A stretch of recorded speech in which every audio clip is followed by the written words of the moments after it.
Teddy Bridgewater looked terrible in the Detroit Lions' second preseason game. Why you shouldn't care, and a shout out to everyone's favorite unsung hero on the Lions' defensive line. See you after the jump.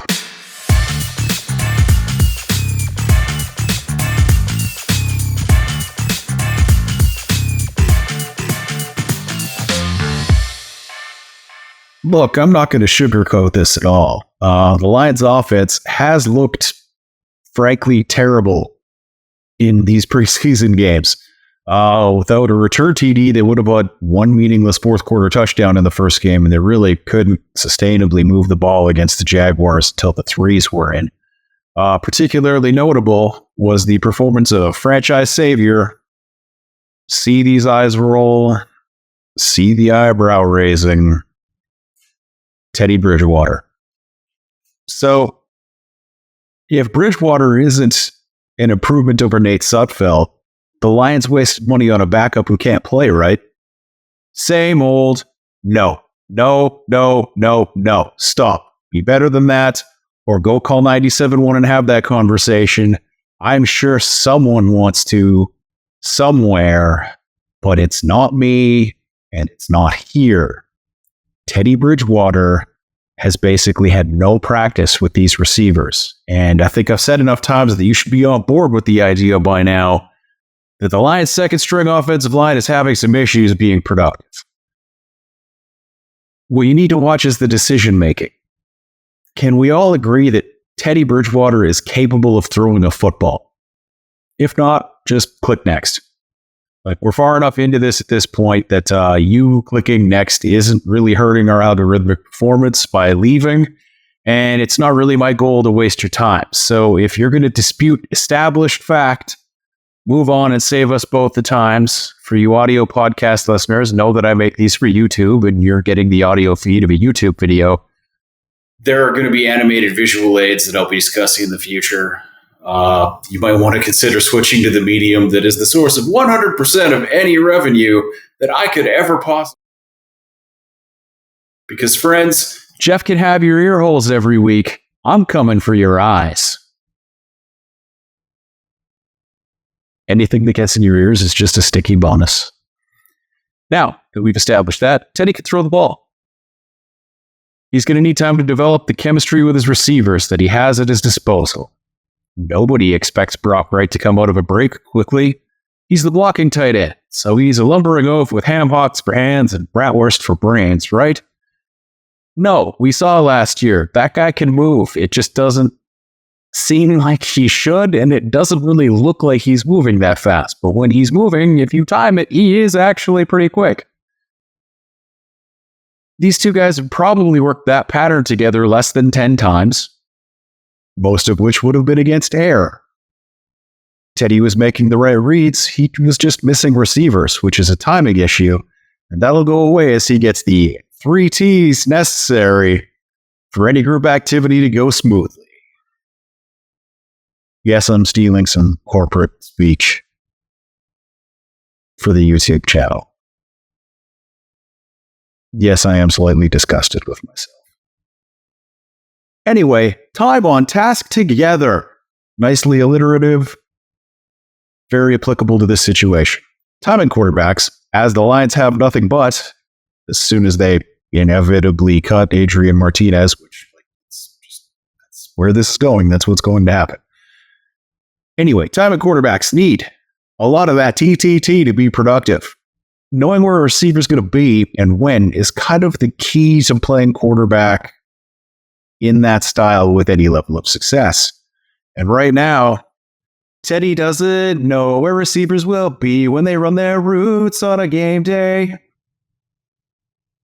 If you get that reference, you're old, like me.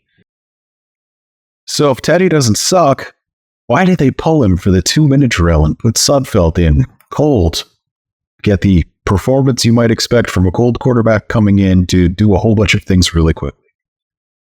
Well, chances are that Teddy Bridgewater has run basically 0 reps on the 2-minute offense. If he's run any, you could probably count them on one hand. And putting him in a situation where he's going to fail is a much worse idea than in putting Nate Sudfeld in a situation where he might fail. Well, frankly, by the time Sudfeld gets on the field for the Detroit Lions, the season's probably done.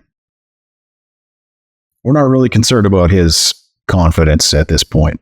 He's there to hold the clipboard if he's on the team at all. That's the way this is going. Whereas Teddy Bridgewater is the guy we hope where if, God forbid, Jared Goff were to get injured, Teddy Bridgewater is the only hope on this roster right now for actually winning some games. Because I know there are some people out there, man, I can't wait for Hooker to get back. And legitimately, he was my QB3 in the last draft.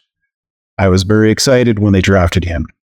You do not want Hendon Hooker on a football field in 2023 for the Detroit Lions. That is not going to help this team win games. As much as I love the player, the offense he came from in Tennessee versus the offense he'll be running in Detroit, apples and oranges, my friend. An NFL defense would eat Hendon Hooker alive right now. Healthy or no, he was going to take a year before he was going to be ready for this thing. So just take that and take it out of your brain and throw it away because it has no place in this discussion. Be a better fan than that.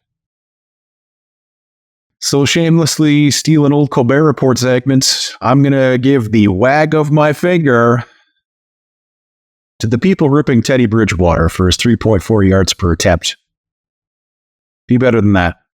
Or pay the $5 a month to go to Detroit Lions Podcast's Patreon. I can't kick you out. It's very unlikely that I'm going to ignore you there, as anyone in that Slack chat is going to tell you. For a mere $5 a month, you can come tell me I'm wrong. You can also interact with the much nicer, more pleasant folk such as Chris, Jeff, Gray, Zach, Scott, Russell. Because my likes on the comments below are hollow and empty. I'm not recognizing your point. I'm providing an interaction between a different account and this account on our YouTube channel for algorithmic purposes. And if you don't know those names yet, know that you will, because we're going to be spraying your eager head holes with a veritable fire hose of content. Smile and try not to get it in your hair. My tip of the cap, preseason week 2, goes to one John Cominsky, the commish. Why am I giving him the tip this week? And just the tip. Basic technique as a defensive lineman. For any high school D-line coaches watching, get NFL Plus and watch the coach's tape. Pull everything John Cominsky does to show. Just one example is his method of holding the edge in run defense without getting completely tied up in a block. I'm going to show you something here. It's going to involve me shifting my chair slightly to the side so you get a better view of this. I'm going to move for you people. Look how far I can reach with one of my T-Rex arms.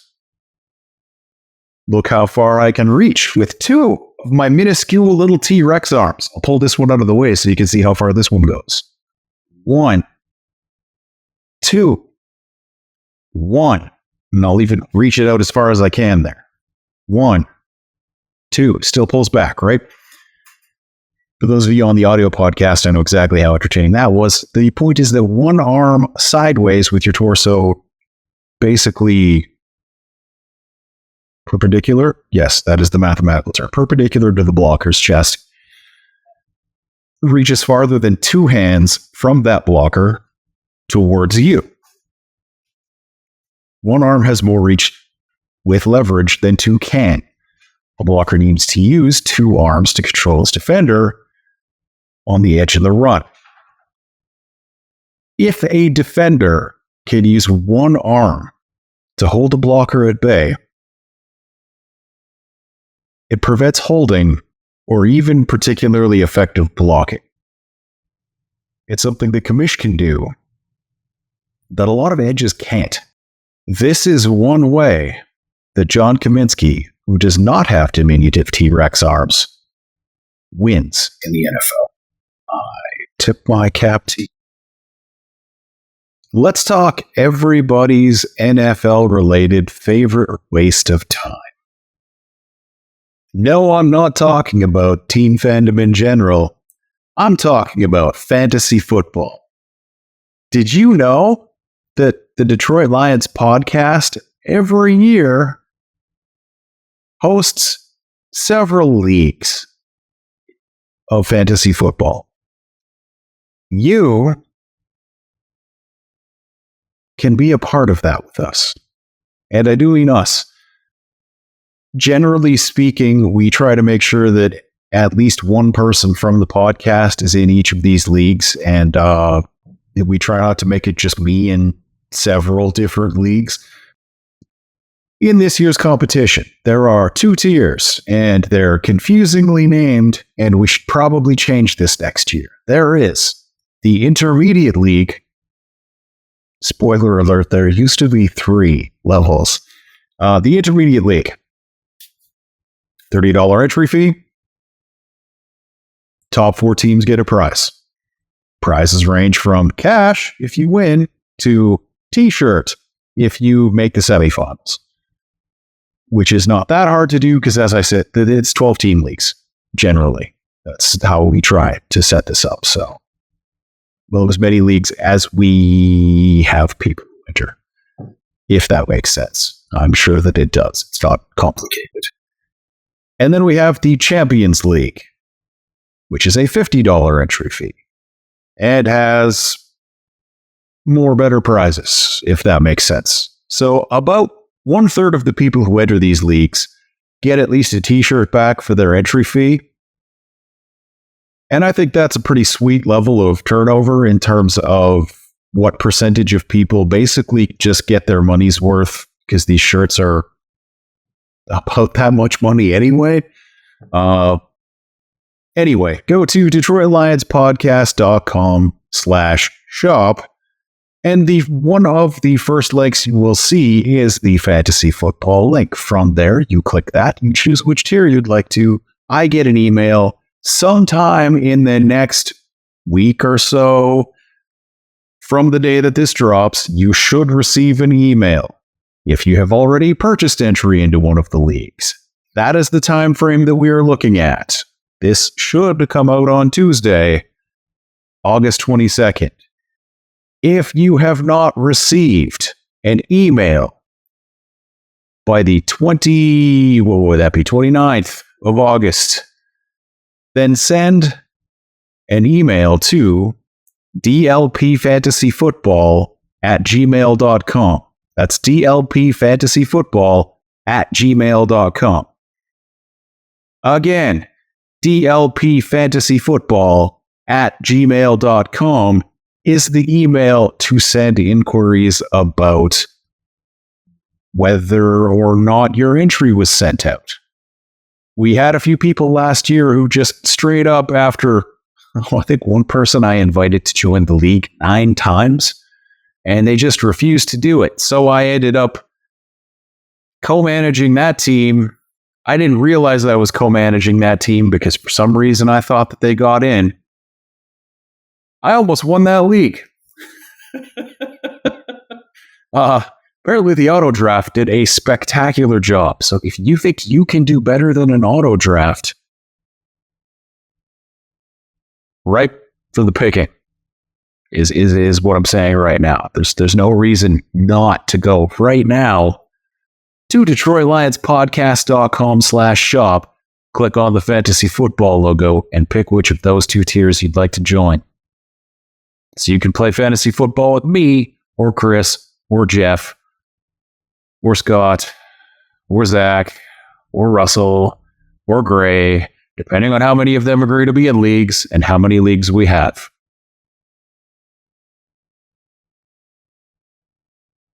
There we go. I've plugged the fantasy football. Chris should be happy now.